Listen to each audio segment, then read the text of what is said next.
sharing that. So you also write about being accepted to Boston University Law School, but not being able to afford it. So it prompted you to make a decision to become a teacher, to earn enough money to attend Suffolk Law School at night. I'd love for you to tell the story of one of your students. His name was Robert, and the lesson you want everyone to take from it, because I think it's really powerful one, especially these days. I remember Robert. He sat in the front row, and he was the most agreeable youngster. Didn't cause anyone an issue, no problems, except that he flunked every test. And I kept talking to him, saying, you have to make an effort. And he still didn't pass. So I made a deal with him that I would pass him if he would write an essay on the Panama Canal. I said, I don't care if you go to the Encyclopedia Britannica or Americana and you copy it, but I want you to make an effort and turn the paper in for at least 1,000 words on the building of the Panama Canal. And I said, if you do that, then I will pass you. Now, he was a senior, so if he didn't pass my history class, he would not graduate, and that was a big deal. So it was, either pass or you don't graduate. So I gave him until a certain date, and he did not provide the information. And I pleaded with him. I says, where is it? And he says, I didn't have enough time to do it. So I went down and I flunked him. I hated to do it, but I turned his grade in before the end of the semester. Within a short period of time thereafter, one of the teachers mentioned to me that he came from a large family and that he was working overnight at a hotel. And he was washing dishes at one of the major hotels in Providence. And it just so happened that I happened to have a function at that hotel during this period of time. And I asked about him, and sure enough, there he was in the kitchen, working until midnight, came from a large family and was helping support his family. So and he was very agreeable. And I explained to him, that he had to do something for me to pass him. And we made an accommodation so that I could pass him and that he could graduate. My choice was I could flunk him. He wouldn't graduate. He'd either have to come back to school or he'd go through life without a high school degree and maybe affect his future. So we worked out an accommodation and I passed him and he was able to graduate. It's such a great story, and it impacted me. And again, it ties back to something we were talking about earlier. You never know what's going on in someone else's life, right? And the fact that it was destiny that you were at that function that night and you saw him. And if you need help, he didn't have the courage to come and ask for help. If he would have done that, you would have gladly given him help. So the message that I really want everybody to hear is, it's not a bad thing to ask for help. If you're in need, people do want to help you. Don't suffer in silence, as they say. So as I am taking this course at 5:35 a.m. This Monday, 2 days before my 42nd B-Day, I want to just say kudos to Judge Caprio, I believe I'm saying his name correct, because some motherfuckers just don't give a shit. I just finished up a semester, and it was a very challenging semester, and I communicated with my professors. I even have the support, and I probably have to speak to individuals. But I know that I gave it my best shot. Don't have a large family at this moment in time, but I am the basically sole support system until I connected my son to this community, who I thought was a ethical, trustworthy community, but now I have questions in my mind because, again, I communicated with my professors. They seemed firsthand the challenges that my family was facing and going through. Nonetheless, when I asked if I could write a paper or two or three or four, I was willing to write as many essays as needed to pass my classes. I was refused that opportunity to write papers. They basically only accommodation they gave me was allowing me extra time to take a test, which they ultimately failed me on anyway. And it was just so strange because I'm like, hold up, I got a 90 this first time around. The second time, okay, the midterm, I could see I was distracted with my family, which they know. Like, they seen him on campus. They would see him come and just come in the middle of class and grab me out of class, and they just they just had no empathy at all. And I get it, they're not a black woman in America. I get it. They have, I mean, one is, but she had her family as a support. And I'm sure when she had her child, she had some type of support, even if it wasn't from the child's father, at least from her parents in efforts of raising him. I didn't have that. I'm coming out of foster care, basically orphaned as a child. I had a child while I was still pretty much a teenager, and sacrificed my education all this time to do the best I could with no support and with economic challenges and other challenges that are unique to um, the experience as being black in America, marginalized and, discriminated against. And then it didn't help that I have this metal in my body and that I had accidents because it made it challenging just to move. Just to get out of bed. Like right now, I don't know if anybody could hear like a motor, but like I literally like have to like wake up my muscles and hydrate them more than I've been hydrating them. Um, and like no, nobody really cared, like they just didn't care. They appreciated the work that I did, the internal work I did in regards to healing. So I'm not walking around bitter. I'm not walking around angry. I'm not walking around as a victim to anybody or anything.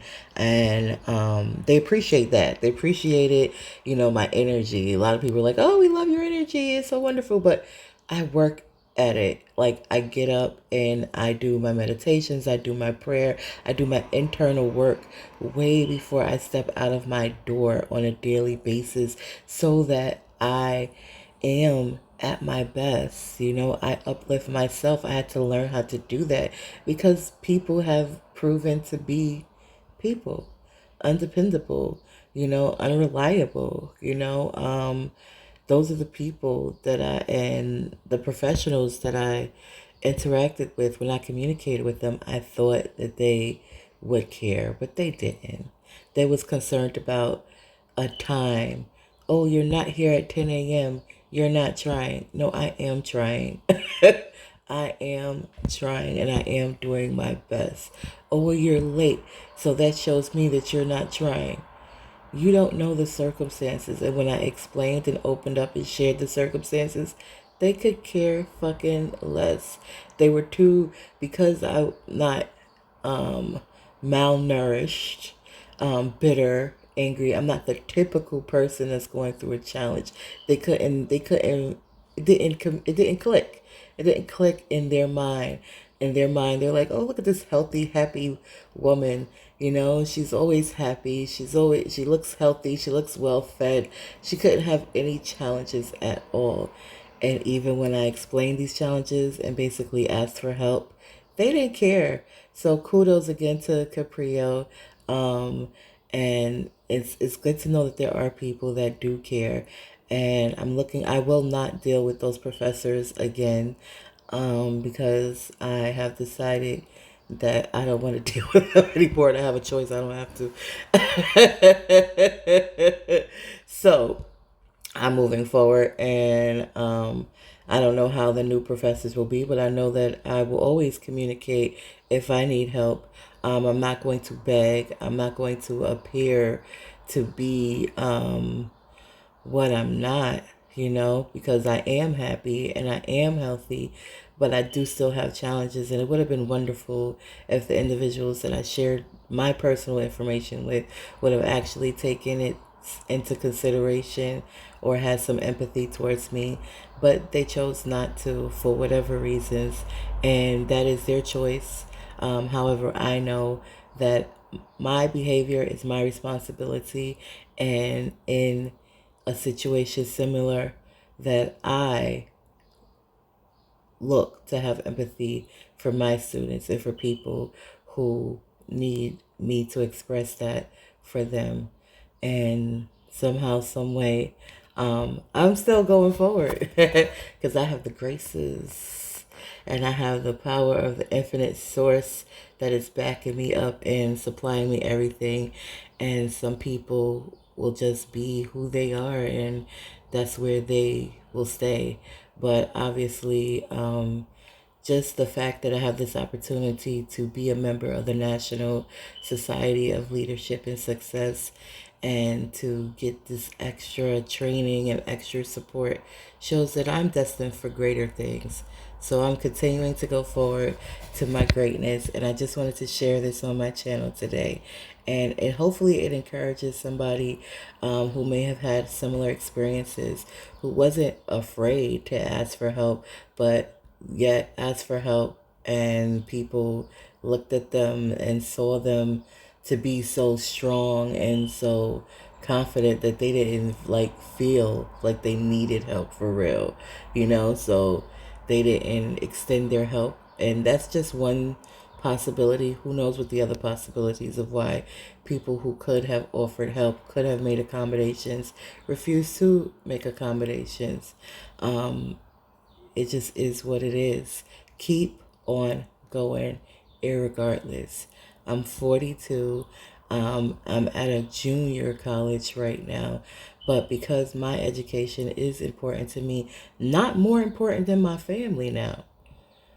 It ain't more important than my family, my family does have priority over it, and my spirituality certainly has priority over it, but it is still important to me, which is why, even when I'm not physically sitting in a classroom, I am taking the opportunity to utilize the resources that I have available to me to educate myself. I'm glad to see that there are empathetic people out there who take their authority as an honor, and take their positions as an honor, and do honorable things with their positions. I appreciate all you wonderful people who choose to do that. And those who have a goal and are going after that goal, keep on. You will get there when you get there. Don't allow other people's behaviors to discourage you. See them for who they are. Make a note and focus on you and on your goals. You absolutely are able to achieve them. Just keep on going. Thank you for tuning in to the Super T podcast show. Let me get back to my class. You're right. It's always those that really need help that don't ask for it. It was my experience that those didn't need help were always asking for it. Yes, that's true. Well, I want to talk to you about the impact networking and relationship building. Okay, I had to come back because that was an interesting comment. So you see the perception of people, the even with the empathies, like, oh, the people who needed help didn't ask, and the people who didn't need help did ask. Interesting, interesting, interesting mindsets. But anyway, again, like I stated, even though I said I was leaving, I didn't go nowhere. I wanted to see some more and share some more. And obviously, the first part that I shared was a part that I heard, and I was like, ooh, I need to share this on my channel. And I rewinded. But let's see if I could get this off of here. Oh, God. That's not what I wanted to do. 1 second.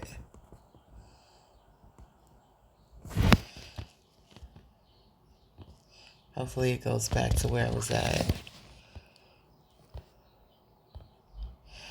Let's see. Hello, NSLS members. Watching a rebroadcast doesn't mean you can't be involved. We want to hear your thoughts.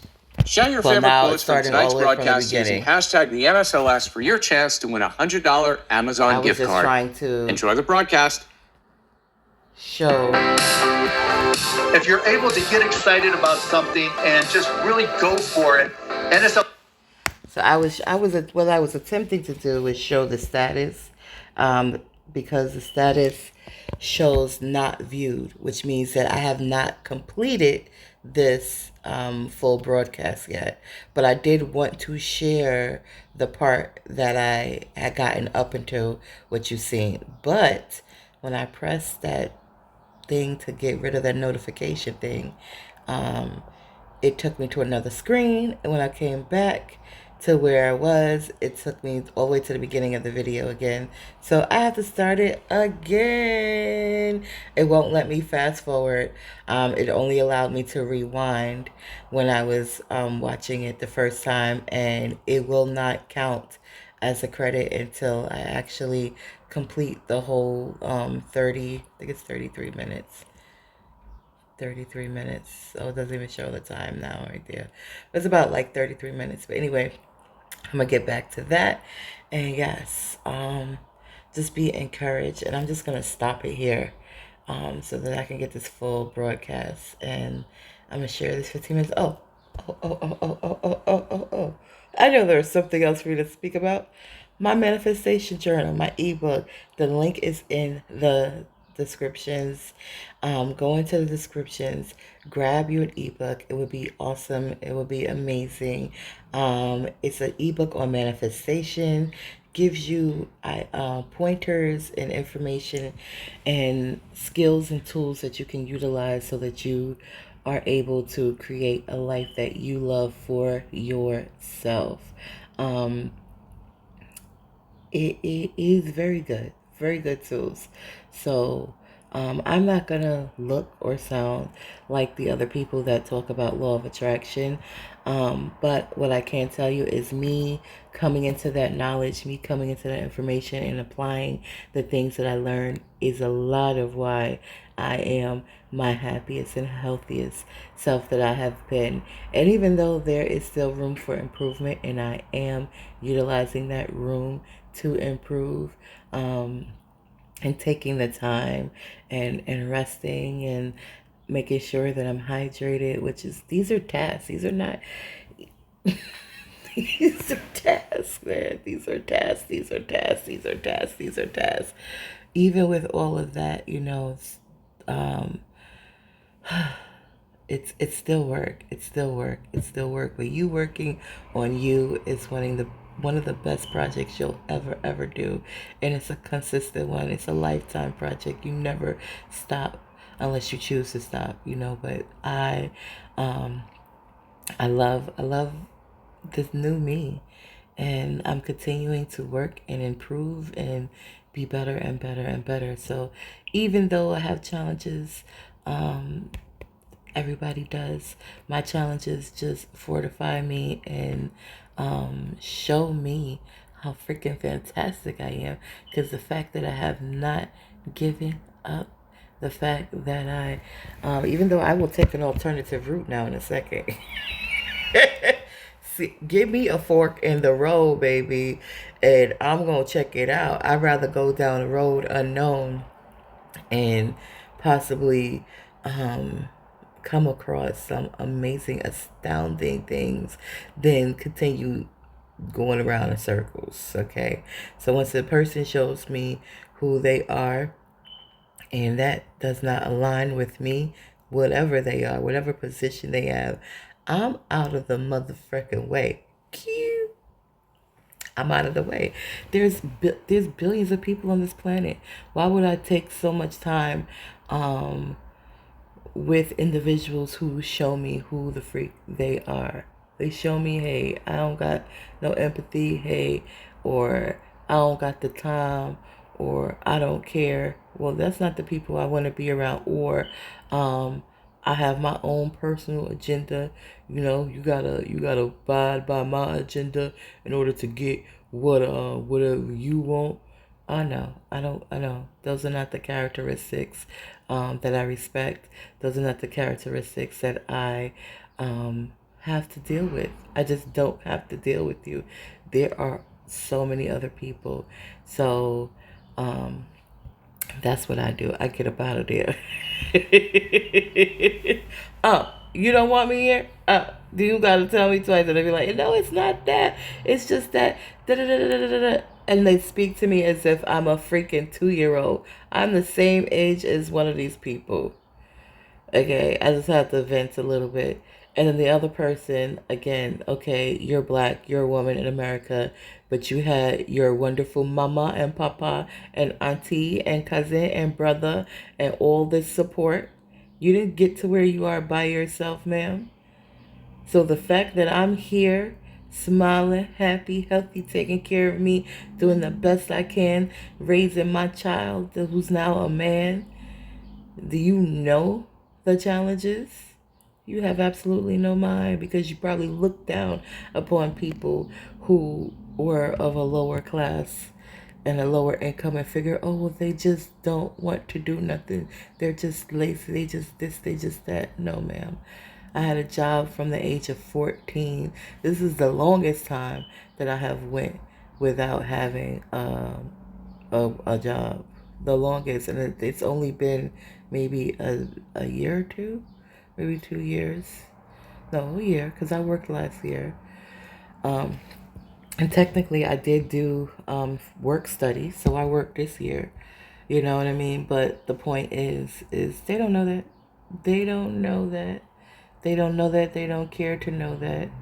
They are just looking on the surface, looking on the outside. They don't care what the hell is on the inside. And even when I opened and expressed it, they were just like, oh, oh, you have challenges with your growing son. I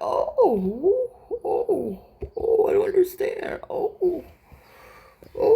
I have none. Mine's is just amazing. He's just, his papa was there and his grandma was there and all these people were there to help.